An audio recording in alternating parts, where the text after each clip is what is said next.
Good morning, friends. Welcome to another morning devotion from Sarah and UCC. My name is JD Rose. I'm the senior pastor here, and it is February the 1st. Somehow, we've made it through 1 month of 2021 already.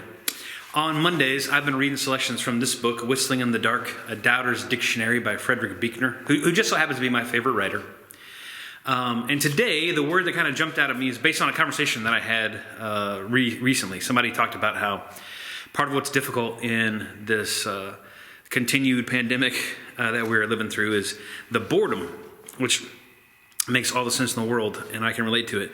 It's a little easier for those of us who have 8-month-olds at home, but still, I definitely get that, especially if you live an active lifestyle and you miss people. That's me for sure. So Frederick Buechner has a little excerpt about boredom that I want to read this morning. I invite you to read this and think it through, and really challenge yourself to have a sea change in the way that you think, to have a mindset shift. We are blessed. We are blessed beyond measure. There's wonder in every direction. And sometimes we just surrender to what we call boredom. Here's what Frederick Buechner writes. As acedia, I had to look that up, that's sloth. As acedia, boredom is one of the 7 deadly sins. It deserves the honor. You can be bored by virtually anything if you put your mind to it, or choose not to. You can yawn your way through Don Giovanni, or a trip to the Grand Canyon, or an afternoon with your dearest friend, or a perfect sunset.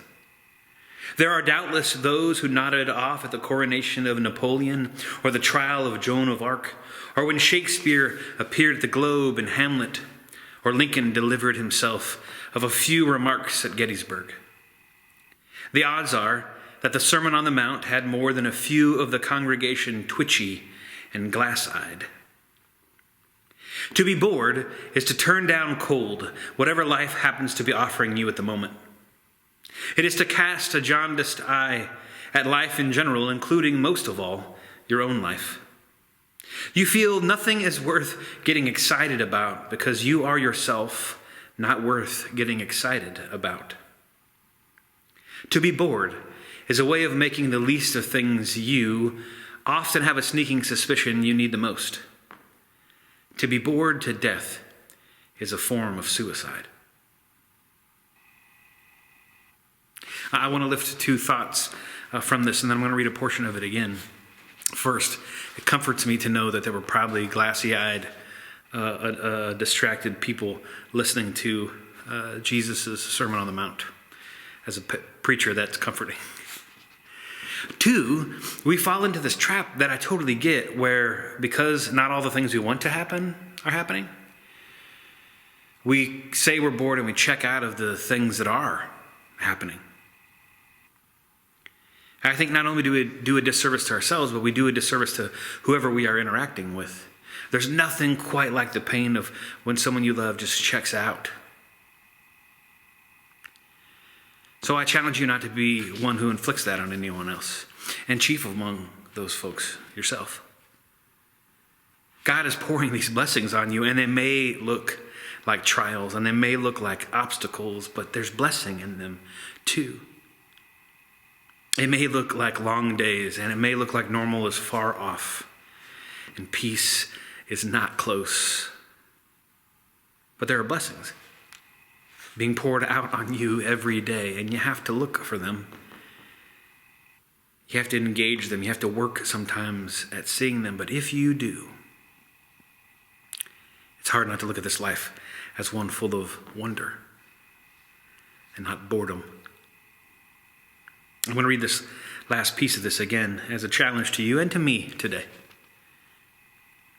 To be bored is to turn down cold whatever life happens to be offering you at the moment. It is to cast a jaundiced eye at life in general, including most of all, your own life.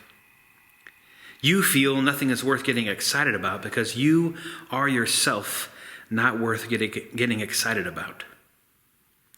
To be bored is a way of making the least of things you often have a sneaking suspicion you need the most.